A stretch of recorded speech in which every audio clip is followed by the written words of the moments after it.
लोक जनशक्ति पार्टी रामविलास हमेशा से इस बात में विश्वास रखती है कि समाज के अंतिम पायदान का विकास कैसे हो, समाज के उस अंतिम आदमी का मुख्य धारा से कैसे जुड़ाव हो जो समाज की मुख्य धारा से कोसों दूर थे। इन्हीं परिकल्पना के साथ इस पार्टी की स्थापना हुई थी। हमारे पार्टी के संस्थापक पद्मभूषण स्वर्गीय रामविलास पासवान जी का एक स्वप्न था।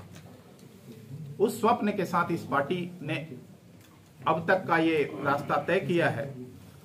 आज पिछले 28 अक्टूबर को बिहार के माननीय मुख्यमंत्री नीतीश कुमार जी ने जो एक रेखा खींचा, ये एनडीए मतलब 5 उंगली, ये उंगली अब अलग अलग नहीं रहेगा, ये सारी उंगलियां अब बंद होंगी और एक मुट्ठी बनेगा। मुट्ठी किसके खिलाफ बनेगा वह सबको ही जानता है। और यही घबराहट में तरह तरह के उल्टे सीधे बयान दिए जा रहे हैं। बिहार के कई नए चेहरे, नवोदित चेहरे जो राजनीति में पार्ट टाइम पॉलिटिशियन के रूप में जाने जाते हैं, बहुत हैरत होती है कि कुछ अभद्र शब्दों का भी वो प्रयोग करने से बाज नहीं आ रहे हैं। ये दुर्भाग्य है। हम सम्मान नहीं दे के सम्मान पा सकते हैं क्या? ये एक बड़ा यक्ष प्रश्न है। आज एक दल ने सारी हदें पार करते हुए विश्व के एक सबसे बड़ी पार्टी और हम एनडीए के घटक दल के साथ जो बर्ताव किया है वह बेहद शर्मनाक है। मैं लोक जनशक्ति पार्टी रामविलास की ओर से और आज एनडीए की इस बैठक में इस कड़े शब्दों का प्रतिकार करता हूं, कड़ी प्रतिक्रिया जाहिर करता हूं और चेतावनी देता हूं कि तेजस्वी जी, आप अपनी योग्यता और शिक्षा का इस तरह से प्रमाण मत प्रस्तुत करें कि पूरा देश में बिहार का नाम शर्मसार हो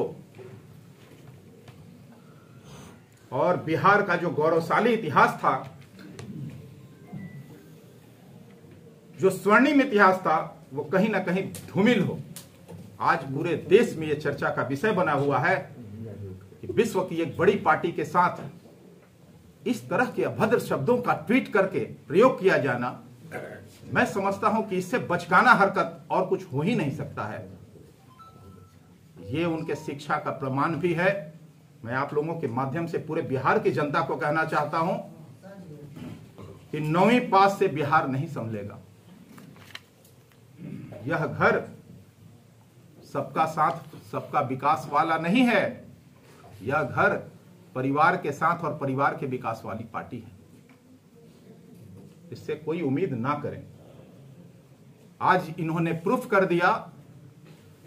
आदरणीय लालू जी के टाइम में जब वो सत्ता के सिंहासन पर आसीन थे, उन दिनों को आप याद कर सकते हैं कि खुलेआम दलितों का नरसंहार होता था और सत्ता के संरक्षण में खुलेआम अपराधी बेलगाम घूमते थे। 2005 के पहले कौन सा उद्योग बिहार में फैल गया था, यह किसी से छुपी हुई नहीं है। अपहरण, लूट, हत्या यह एक उद्योग का रूप ले लिया था।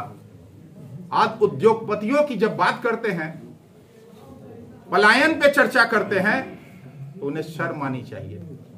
उद्योगों का पलायन, उद्योगपतियों का पलायन किसके जी में हुआ, किसके रीजन में हुआ? आज कई कंपनियों का विनाश करने का किसे ठिकरा है? किस पे जिम्मेवारी तय होनी चाहिए? तेजस्वी जी इस तरह की बात करते हैं। तेजस्वी जी गाली बकते हैं सार्वजनिक तौर पर। राजनीति में इन सब चीजों का कोई महत्व है क्या, या इसके लिए जगह है? बिहार की जनता ये सारी चीजें देख रही है। आने वाले समय में इनको बताएगी। जैसा कि हमारे आदरणीय भाई नीरज कुमार जी ने कहा, ये तो पहले से तय है। नीरज जी ने आज एक बड़े रहस्योद्घाटन जो है उद्भेदित किया कि भाई मुजफ्फरपुर में भी जमीन है और बीघे से जमीन है। हम लोग इस बात को लगातार कहते रहे हैं कि भाई नौकरी के का चर्चा करने वाले लोग, नौकरी पे छाती पीटने वाले लोग क्यों छाती पीट रहे हैं? क्योंकि नौकरी के बदले इन्हें जमीन चाहिए। इस बात का प्रमाण इन्होंने प्रस्तुत कर दिया। क्या तेजस्वी जी जवाब देंगे आप कि इस जमीन का जवाब क्या होगा आपके साथ? देखिए, बिहार बदल रहा है। 2005 के पहले का बिहार और 2005 के बिहार में एक बड़ा अंतर आ गया है। हम तब भी मुजफ्फरपुर आते थे, आज भी मुजफ्फरपुर आए हैं। फ्लाईओवर का जो फेहरिस्त देखने को मिला है वह किसकी देन है? डबल इंजन की सरकार बिहार में चल रही है। देश के यशस्वी प्रधानमंत्री आदरणीय श्री नरेंद्र मोदी जी की दूरदर्शी सोच और बिहार के माननीय मुख्यमंत्री नीतीश कुमार जी का जो विजन है, जो उन्होंने संकल्प लिया है, एनडीए का एक नारा है सबका साथ सबका विकास और सबका विश्वास। आज इसी विश्वास के साथ जो माननीय नीतीश कुमार जी ने 7 निश्चय का संकल्प लिया, आज घर घर जमीन जमीन पर देखने को मिल रही है। यह कहने में कोई अतिशयोक्ति नहीं है कि बिहार में अगर विकास की गंगा बही है तो वो एनडीए के राज में बही है। आज जिसे पूरी कल्पना मानते थे लोग, मुजफ्फरपुर की धरती पर साकार होते दिख रहा है। मुझे याद है कि मुजफ्फरपुर आने के लिए 7-7, 8-8 घंटे लगते थे।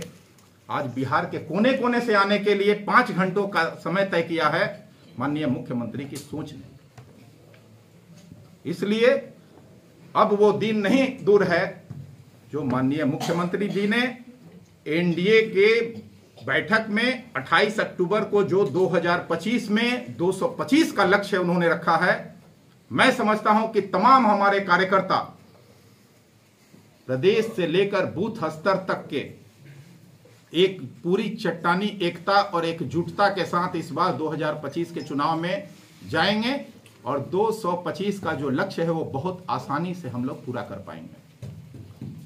आज बिहार में कृषि आधारित इस मुजफ्फरपुर में, पूरे बिहार की तो बात छोड़ दे, पूरे बिहार में मैं कह रहा हूं, मुजफ्फरपुर की सिर्फ बात करूं तो मुजफ्फरपुर में 3-3 इथेनॉल की फैक्ट्रियां लगी हैं। भारतमाला से मुजफ्फरपुर जुड़ा है। कृषि आधारित कई ऐसे उद्योगों का विकास हो रहा है जिससे रोजगार के कई नए अवसर जो है यहां गढ़े जा रहे हैं। तेजस्वी जी को क्यों नहीं दिखता? अगर आंख का चश्मा कमजोर है, पावर कम है, तो माननीय मुख्यमंत्री जी ने तो अब पटना में ही आंख का अस्पताल बनवा दिया। भाई इलाज करा लीजिए, और नहीं तो अपने ज्ञान चक्षु को खोलिए और देखिए दुनिया। भ्रष्टाचार से बाहर निकलिए और ये अभद्र टिप्पणियों का जो दौर चला रहे हैं आप, ये बंद कीजिए। बहुत ज्यादा दिन बर्दाश्त करने के लिए अब कोई तैयार नहीं है। बिहार की जनता इन सब नाटकों से पूरी तरह अवगत हो गई है। और जो छात्रों की बात आप करते हैं, जो रोजगार की बात करते हैं, क्यों करते हैं, इसका तो उद्भेदन रोज हो रहा है, रोज इसका प्रमाण पत्र मिल रहा है।